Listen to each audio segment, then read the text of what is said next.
to start reading this book right now. So, without further ado, let's go ahead and get started.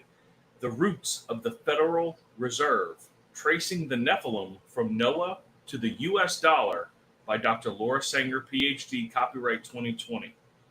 This is chapter 1.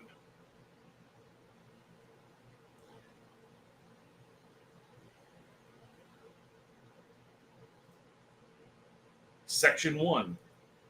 As we begin our adventure together, we'll start by examining some pertinent facts about the clandestine meeting that took place at Jekyll Island on November 1910. This covert gathering of powerful men undoubtedly raises numerous questions. The answers to our investigative questions require gathering behind the scenes information in necessities extensive digging into history and thorough research through the web of time. In the process, answers to age-old questions will be revealed. There may be moments along the way when you wonder why this is necessary. In those moments, hang in there with me. I can assure you that our investigation, as we most mysteries take place in turn that you cannot anticipate, our quest for understanding begins thousands of years ago in ancient history. In the first section, we will explore megalithic civilizations of ancient Egypt, Great Britain, and Levant. We will uncover the mysteries of the stone circles, dolmens, pyramids, temples these cultures constructed. We will look for clues that are buried beneath the surfaces at these sites. These clues will help us construct a hypothesis as to the purpose these monolithic structures served in ancient civilizations and whether there is a connection to the Federal Reserve. We will consider questions such as, is there significance to the location of these ancient various sites? Is there a spiritual component to the design and architecture of these megalithic monuments? I encourage you to make notes in the margins. You are not just along for the ride. This is about you and me together discovering what is the root system of the Federal Reserve. My hope is that by encouraging you along the way, I can propel you further than I have gone in this investigation. Buckle up. Chapter 1. Secrets of a Little Known Island. A symbol points to something unknown and mysterious and is often the precursor to a transformation. Steve Myers. The Clandestine Caper. Our investigative journey begins in a small Atlantic island off the coast of Georgia. Jekyll Island is 7 miles long and 1.5 miles wide. It is accessible by car via a causeway extending from the mainland. Many details of the escapade that took place more than a century ago have long been washed out to sea with the tide. Only a handful of facts remain. Here is what can be confirmed. On November 22nd, 1910, under the cover of night, 6 men boarded the private rail car of Senator Nelson Aldrich at the Hoboken Station in New Jersey. They were instructed to arrive separately to the station. They were to avoid curious onlookers and questions from reporters. They were to pretend as if they didn't know each other and use first names only to maintain anonymity.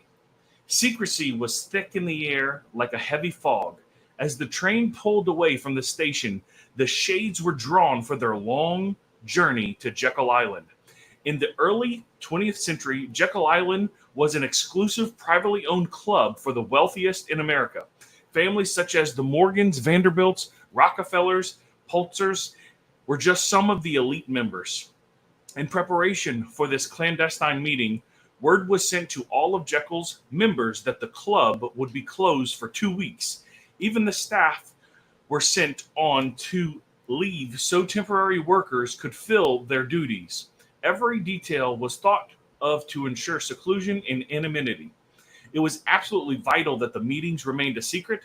If the public discovered that the most powerful financiers in America had gathered to design the framework for a central banking cartel, it would mean utter failure for their plans.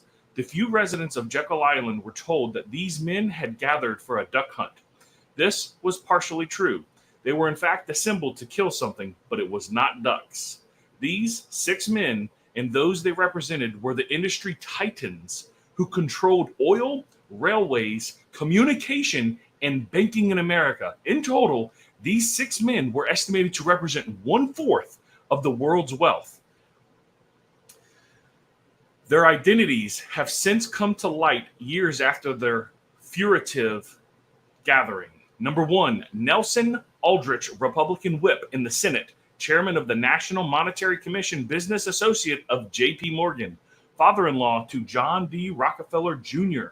Number two, Abraham Pyatt Andrew, an assistant secretary of the U.S. Treasury.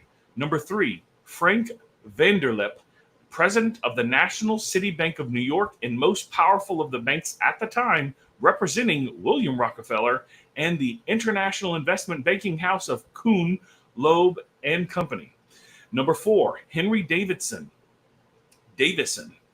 senior partner of the J.P. Morgan Company. Number five, Benjamin Strong, head of the J.P. Morgan's Bankers Trust Company. And number six, Paul M. Warburg, a partner in Kuhn, Loeb and Company, a representative of the Rothschild banking dynasty in England and France, and brother to the Max Warburg, who was head of the Warburg Banking Consortium in Germany and the Netherlands. These men were headstrong individuals with firm opinions of how a banking cartel should be structured.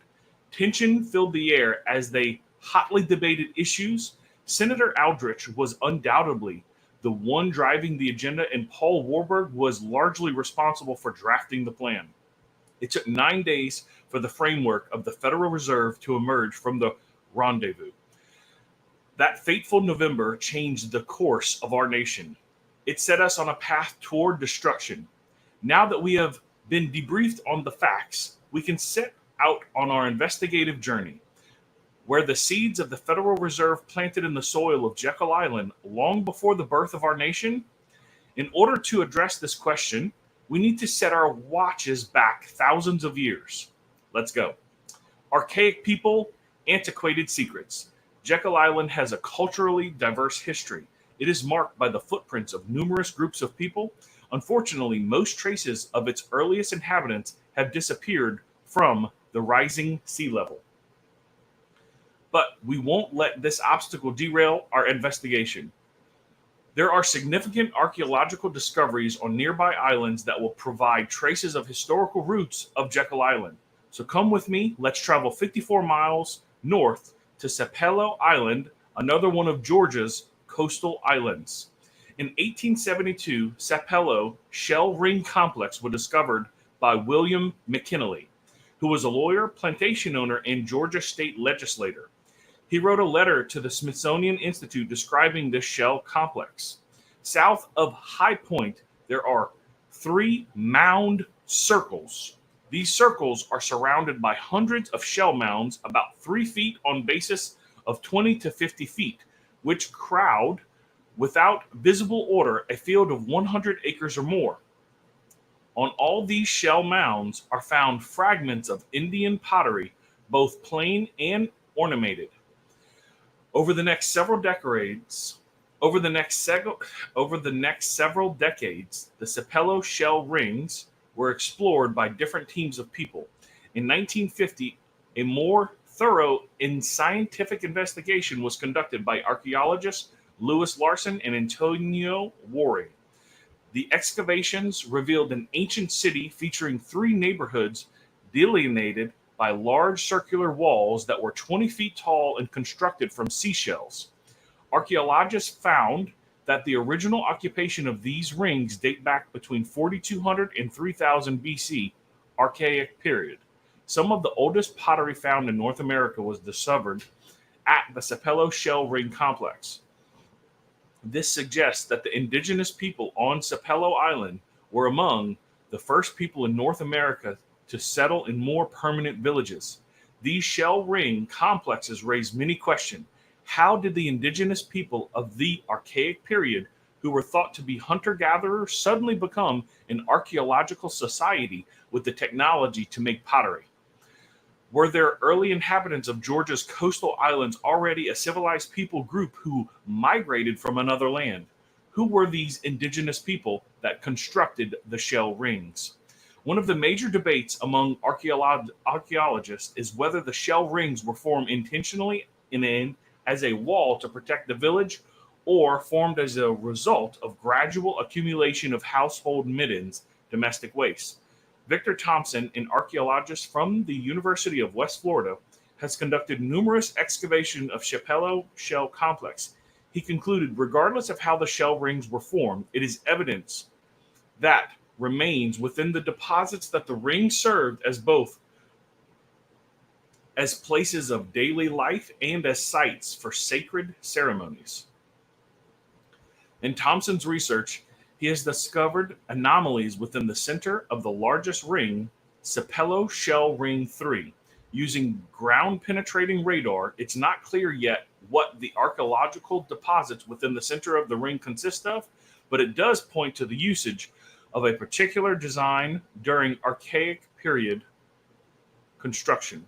These circular formations with a point in the center or a circle within a circle were common structural designs of ancient civilizations, even from the geographically diverse locations.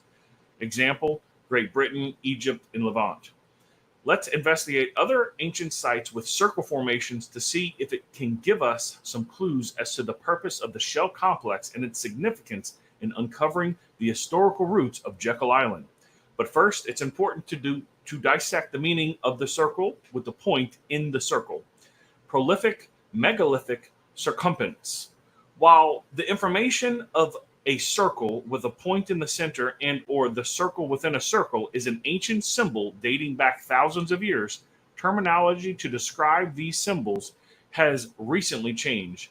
Dan Brown, author of The Lost Symbol, coined the term circumpunct to identify the circle with a circle in the center point. For simplicity's sake, I will refer to both these symbols as a circumpunct. Now that we got that squared away, you may be wondering, what meaning does this symbol hold? A circumpunct has carried sacred meanings across diverse cultures across the Archaic Neolithic period. It has been an enduring symbol used in both pagan and occult rituals. Its most ancient roots are found in the Egyptian worship of the sun god, where it was employed as a solar phallic symbol used to represent the eternal nature of the sun god, Ra. According to the Egyptian hieroglyph for the sun is a circumpunct. The circumpunct is a two-dimensional phallic symbol with the dots representing the penis and the circle the womb. Egypt has a great many obelisks, towers, and pyramids covering its landscapes, all of which are symbolic expressions of sun worship. These structures represent the erect male organ pointing toward the sun, which pagans believed was the source of life. Two prominent locations that will play heavily into our investigation of the Federal Reserve are Rome and Washington, D.C., both with conspicuous obelisks within a circle or a circumpunct. The obelisk, which was erected in St. Peter's Square in 41 AD, once stood at Heliopolis, the ancient center of Egyptian sun worship. Every continent has remnants of ancient circumference, which suggests that this symbol carries a universal spiritual significance. While universal in appearance, the meaning varies across cultures and religions. It's commonly understood that the megalithic civilizations used this symbol as the astronomical sign for the sign of the sun. The circle in the point represents Earth's orbital path around the sun, and it is tied to the expression of sun worship. Philosophical proponents consider the sphere of circumference to be the perfect shape that represents wholeness, unity, spirituality, and oneness. Pagans view the circle with the point as the associated with a divine collective consciousness. Manly P. Hall, a 33rd degree Freemason, described the significance of the circumference in one of his lectures on ancient philosophy. The keys to all the knowledge are contained in the dot, the line, and the circle. The dot is universal consciousness, the line is universal intelligence, and the circle is universal force. The threefold unknowable cause of all knowable existence. Ouroboros is an ancient Egyptian symbol depicting the serpent eating its tail, symbolizing the union of Ra and Osiris in the underworld. The symbol was adopted into Greek magical tradition and later became widely known as a symbol for alchemy. Within the realm of magic, the circle represents a sacred space, a boundary. Some magical action was necessary to transform the ordinary to the sacred, and casting a circle is a quick and effective way of doing that. In the book, The Lost Symbol, Dan Brown provides an insightful summary of the significance of a circumference. In the idiom of symbology, there was one symbol that reigned supreme above all others.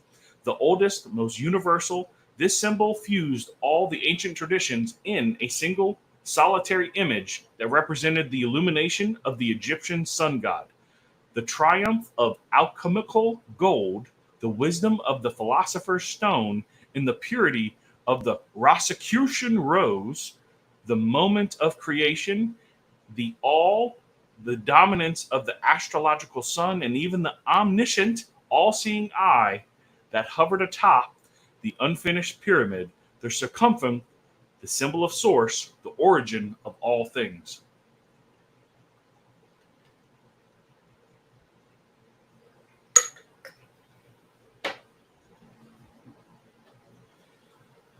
While The Lost Symbol is a fictional book, Dan Brown gives an accurate account of the sacred significance of the circumference.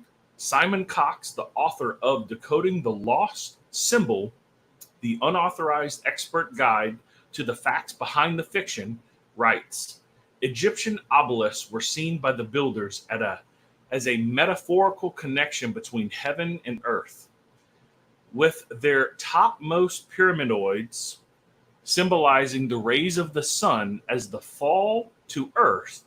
The Washington Monument, the obelisk structure that holds the key to the lost word in the lost symbol, is revealed to be a circumference. The circular plaza surrounding the monument provides the physical setting for the symbol. The layout of the city of Washington is steeped in Freemasonry symbolism. We will discuss this more in detail later in our journey. But for now, it is important to understand that the obelisk in Washington, D.C., and the one in St. Peter's Square share something else besides the circumference in common. Both are strategically positioned in close proximity to a domed building. Thomas Horn writes, in Unearthing the Lost World of the Cloud Eaters, modern people, especially in America, may view the symbols used in this magic, the dome representing the habitual pregnant belly of Isis, and the obelisk representing the erect phallus of Osiris, as profane or pornographic, and for good reason. But they were in fact ritualized fertility objects which the ancients believed could produce tangible reactions, properties, or manifestations within the material world. The obelisk and the dome, as limitations of the deity's male and female reproductive organs, could, through government representation, invoke into existence the being or beings symbolized by them. This is why inside the temple or the dome, temple prostitutes representing the human manifestation of the goddess were also available for ritual sex as a form of imitative magic. These prostitutes usually began their services to the goddess as children, and they were deflowered at a very young age by a priest, or as Isis was, by a modeled obelisk of Osiris phallus. Temple prostitutes were offered in coitus to divine goats.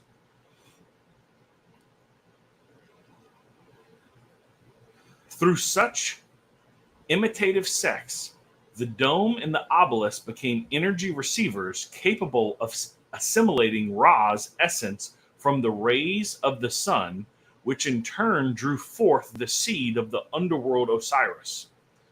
The seed of the dead deity would, according to the supernaturalism, transmit upward through the portal from out of the underworld through the base testes of the obelisk and magically emit from the tower's head into the womb, the dome of Isis, where incarnation into the sitting pharaoh king president would occur during what Freemasons also call the raising of Osiris ceremony.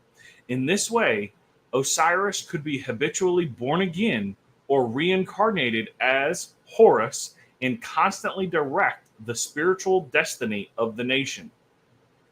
Now that we understand the deeper meaning of the circumference, we can continue our search for these structures within ancient civilizations to see if it helps inform us on the origins of the Federal Reserve. Stone circles.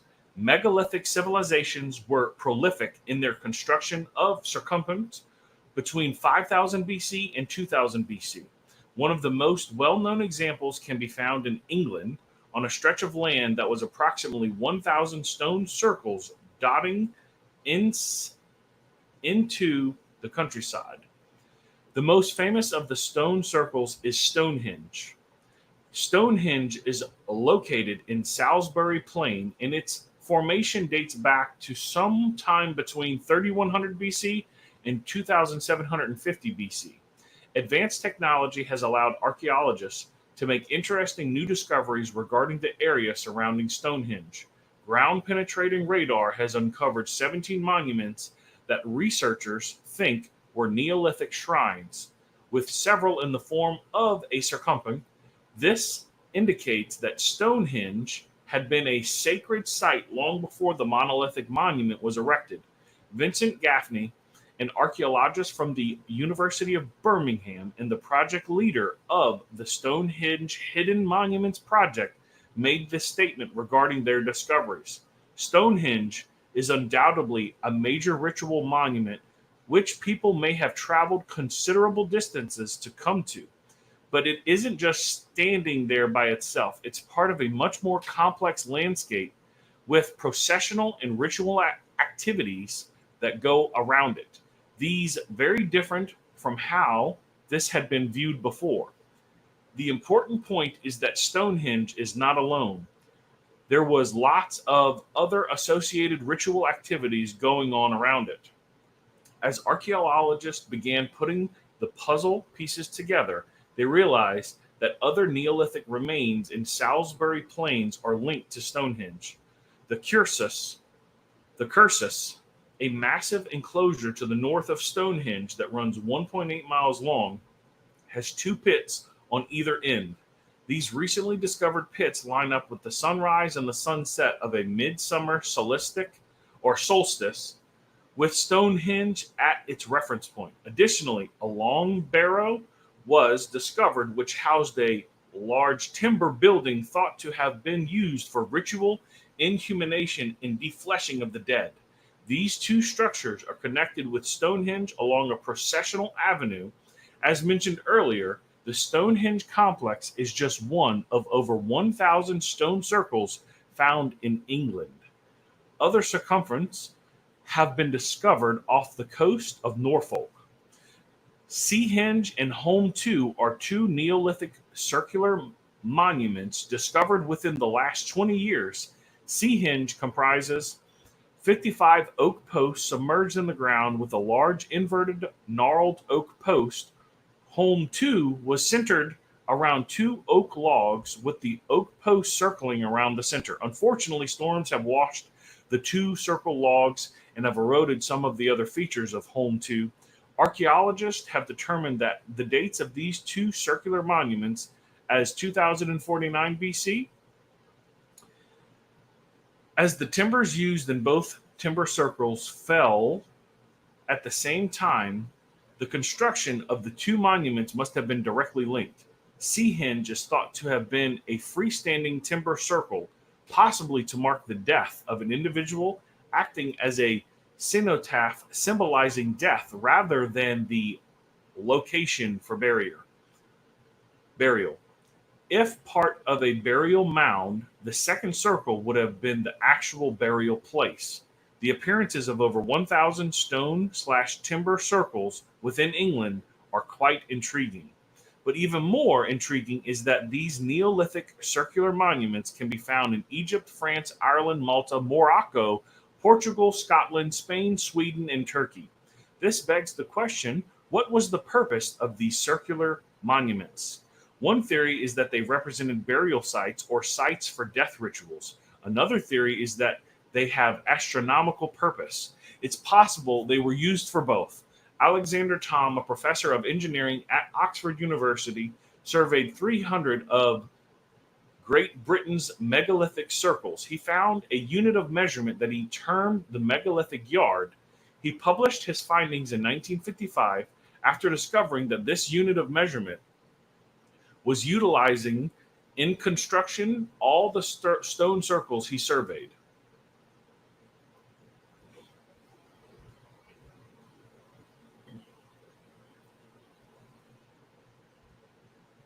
Additionally, Thom discovered that many of them were oriented to the sun and the moon. Thom concluded that these stone circles were observatories, places to view the stars from. He believes the stone circles served as astronomical calendars. Over half a century later, researchers have explained on Thom's theories by looking at the way the standing stones are aligned in relation to the sun, moon, and stars. Gail Higginbottom and her team from the University of Adelaide, Australia, studied more than 100 of Scotland's stone circles. They published their findings in the Journal of Archaeological Science Reports in August of 2016. By 3000 BC, in the late Neolithic, there had been a significant change in the way many people materialized their cosmology across Scotland, with the introduction of freestanding stones that continued to be erected almost until the end of the Bronze Age. Significantly, a series of astronomical patterns have been empirically verified for many Bronze Age monuments that were erected in the later Bronze Age. Through innovative statistics and software, we show that visible astronomical landscape variables found at the Bronze Age sites on the inner isles of the mainland of Western Scotland determine the dates of these two circular monuments as 2049 BC. David Robertson, Historic Environment Officer for Norfolk County Council and Home 2 Project manager, stated, as the timbers used in both timber circles were felled at the same time, the construction of the two monuments must have been directly linked. Seahenge is thought to have been a freestanding timber circle, possibly to mark the death of an individual, acting as a centopath symbolizing death rather than the location of that.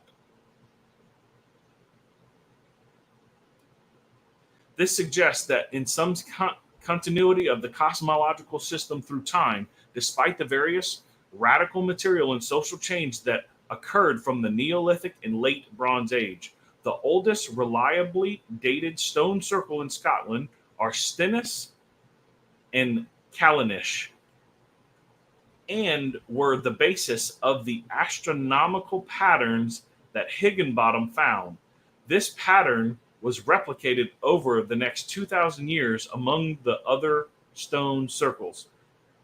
Side note, I live in New Orleans, next to Stennis Space Center. That's interesting. This pattern was replicated over 2,000 years among the other stone circles erected across Scotland. Higginbottom proposed the Neolithic people must have understood the specific cycles of the moon and the sun. Not everyone shares Higginbottom's perspective. Kenneth Brophy of the University of Glasgow, Scotland, has proposed a much different purpose behind these megalithic monuments.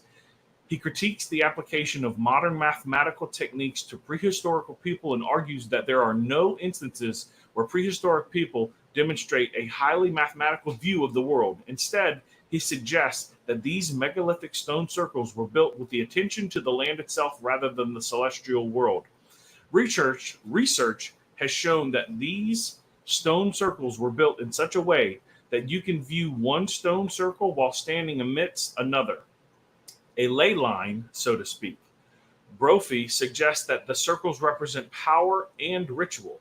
He believes that the specific location for each monument was chosen because of previous events that took place on the land. In other words, the land represented something sacred to the Neolithic architects and builders.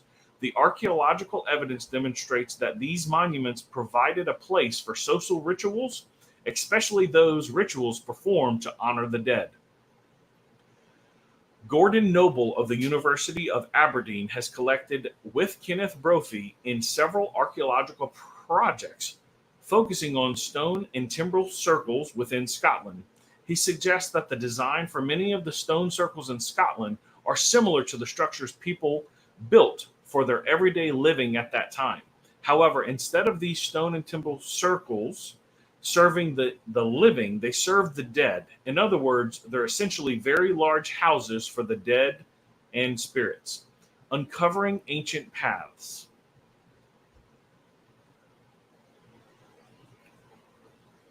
Brophy speaks about stone circles being created in relation to a ley line. But what exactly are ley lines?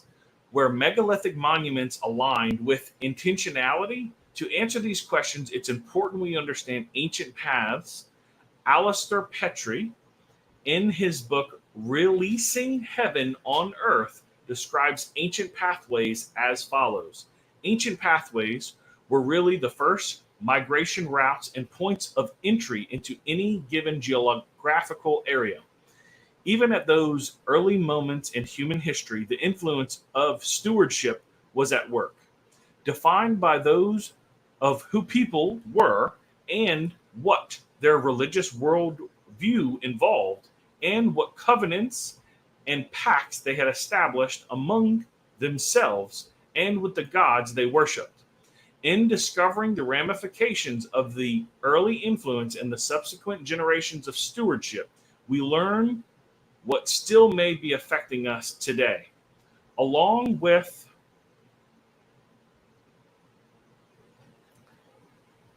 ancient pathways, it was common for people to set up monuments to mark sacred spaces. Alfred Watkins, an amateur archaeologist, photographer, and historian, coined the term ley lines in his thesis proposed in 1921. Ley lines, as he described them, are alignments of ancient burial mounds, monuments, barrows, ditches, and castles, ponds, and trackways. Watkins observed that the alignment of these sites was unmistakably intentional. He stated, "Imagine a fairy chain stretched from mountain peak to mountain peak as far as the eye could reach and laid out while it touched the high places of the earth at a number of ridges, banks, and knolls. Then visualize a monument or a mount, a circular earthwork or a clump of trees planted on these high points and in low points in the valley where mounds ringed round with water to be seen from a distance. Then great standing stones brought to mark the way at intervals, and on a bank leading up to a mountain ridge or down to a ford, the track cut deep so as to form a guiding notch on the skyline. As you come up a mountain pass, the road cut deeply to show a notch far off. Here and there, in two ends of the way, a beacon fire used to lay out the track, with ponds dug on the line or streams banked up into flashes to form reflecting points on the beacon track so that it might be checked when at least once a year the beacon was fired on the traditional day. All these work exactly on the ley line.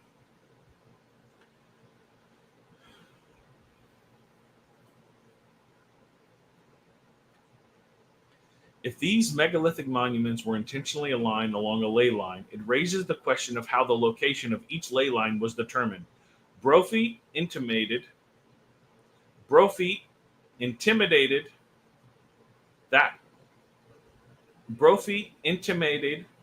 the location of a ley line was determined by monuments marking significant events that occurred on the land. Watkins spoke about high places dotting the landscape in such a way that they are connected to form a ley line. Unfortunately, British archaeologists are only able to speculate about what significant events might have occurred on the land because there is no written record of the ancient events. Fortunately, we can learn a lot from the biblical record of the ancient Near East during the Bronze Age, 3300 BC to 1200 BC. The book of Leviticus dates back to approximately 1446 BC when the Israelites were in the wilderness following their exodus from Egypt. We find that the first biblical mention of high places in Leviticus 26:30, and I will destroy your high places and cut down your images and cast your carcasses upon the carcasses of your idols, and my soul shall abhor you. In Hebrew, the word for high places is Bama, which means high place, ridge, height, funeral mound. This sounds strikingly similar to Watkins' definition of high places that connect to form ley lines. Further understanding the word Bama comes from the Genesis Hebrew Chaldee lexicon, which suggests that the ancient Hebrew, when they fell into idolatry, like many other nations, regarded sacred rites performed on mountains and hills as most acceptable to gods. And they erected their sanctuaries or chapels. When we see that high places were sacred sites where monuments, mounds, sanctuaries, and other markers were established on elevated land that were visible from a distance, there are 91 instances throughout the Bible, Old and New Testament, where the word term high place is referred to, which adds support to the theory that the megalithic monuments were built as a place of worship.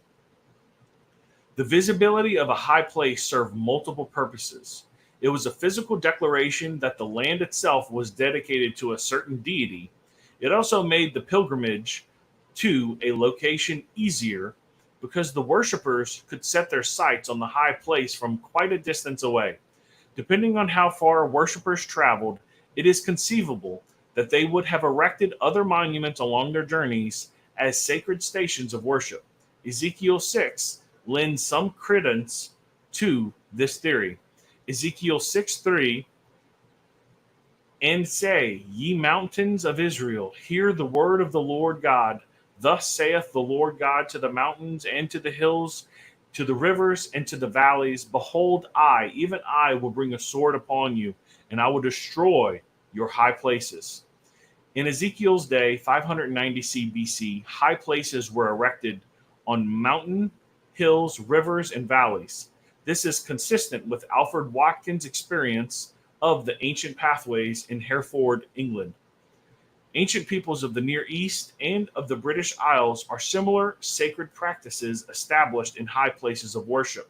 When these high places or power points are aligned and form a ley line, it intensifies the spiritual power in a region. Ley lines are established from occult practices or pagan forms of worship. George Otis Jr. has defined ley lines as geographic continuums of spiritualized power that are established or at least recognized by the early inhabitants of an era or an area.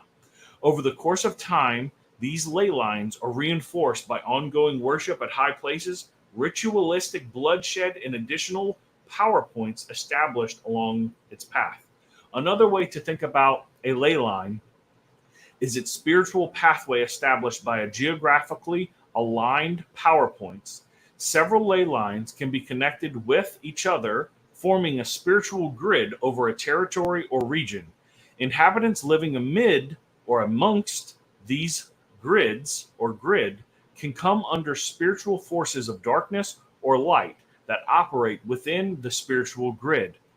People may be completely unaware of the existence of such ley lines or spiritual grids, but still experience the ill effects. You might be asking yourself, how does this relate to Jekyll Island and the Federal Reserve? The connection will become very clear if you look at the dollar bill. The circumference, also known as the all-seeing eye, within the pyramidoid is heavy, laden with symbolism. We will unpack in greater detail the meaning of the symbols found on the Federal Reserve note toward the end of the investigation. Let me just say, I don't think it's a coincidence that the circumference is displayed on the dollar bill. We are going to take brief pause on our journey back in time to travel to Torino, Italy. This jaunt is necessary in laying the foundation for understanding the importance of ley lines and how power grids transcend time. The key points to what I just said were the circumference found in Sapelo Shell Rings, 54 miles north of Jekyll Island.